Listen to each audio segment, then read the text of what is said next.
Hi everyone, I'm Angie Bailey, And I'm Aurora Newton. and we're Ask the A Team. And today we're talking about seasons. Seasons. I love seasons.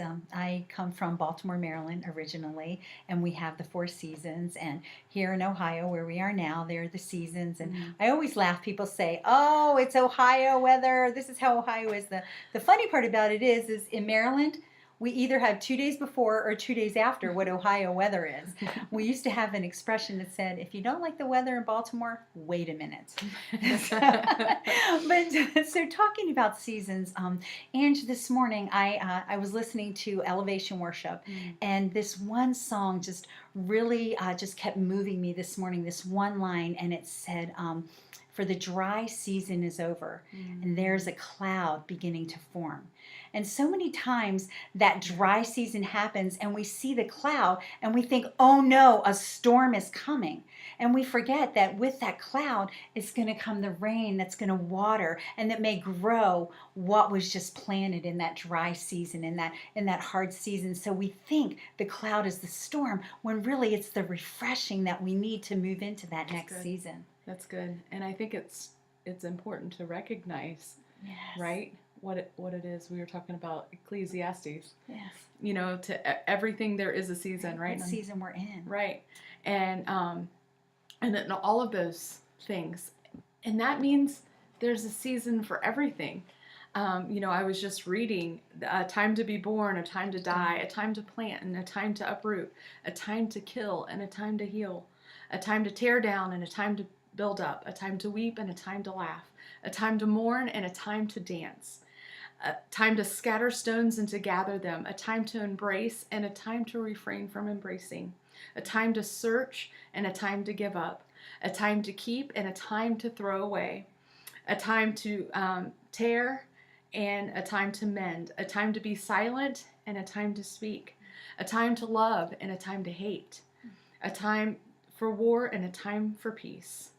And then it goes on to say, He has made everything beautiful in its time. Beautiful in its time. So that means that all those seasons are beautiful in their time. Each one of them. We've talked about going through tragedy, through the pain, to come out on the other side to the triumph, to keep pressing through that.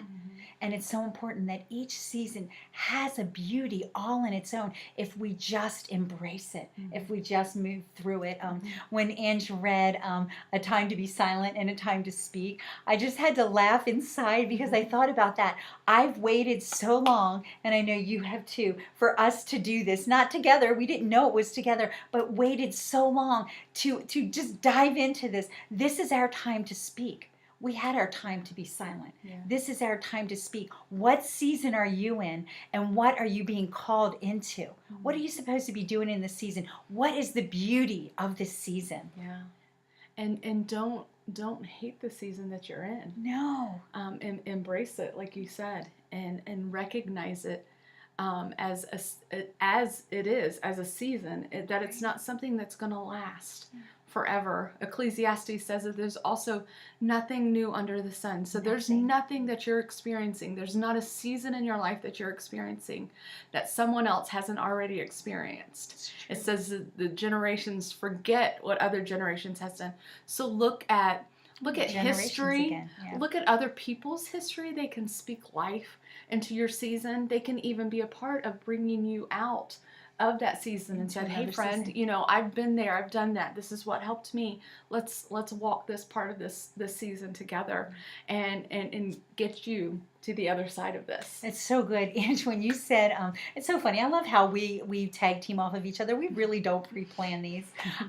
But when you said that even history, there's someone in history that can bring you out of that. Yeah. When I went through my season that we shared about of having a diagnosis, I spoke with a pastor at the time that was a dear friend of mine, and he told me that I needed a mentor to understand my gift of faith, because I have a gift of faith. Yeah. And so I was waiting for this live person to be able to be mentored with, and he said John G. Lake. And John G. Lake lived in the early 1900s and was just one of the most phenomenal healers in our nation with Christ. And so when he told me that, my first thought was, it's a dead guy.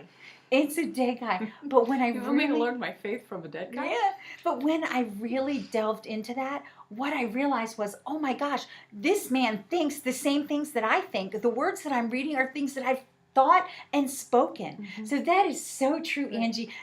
Don't despise the past. Right. Don't despise the history, Right. or even small beginnings, Mhm. but look at those things and see how you can come into the season or move through the season that you're in with grace and with joy. Yeah, and even handle that season better, because Yeah. even with John G. Lake, the end of his life, it didn't all go so well. Right. He got off the path a little bit, and so I think it's important, not to forget all of the wonderful things that God did through, because it's a gift, right? And he gives that without repentance.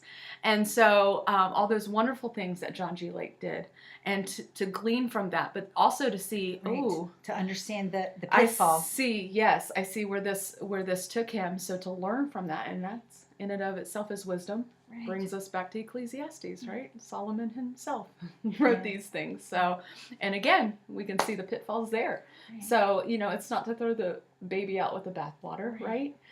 I love that. I love that expression. I used that with Marcy yesterday. I do love that expression. So think about it. Think about the season you're in. Yeah. And maybe the season that is in the offing, the cloud that's beginning to form, and where you're going to be moving to. And just see how you can embrace that better and how you can walk with somebody through that season and just really link arms with them. Absolutely. Thank you so much for joining us. If this has helped you or could help someone that you know, please like and share. Thanks, guys. Bye. Bye-bye.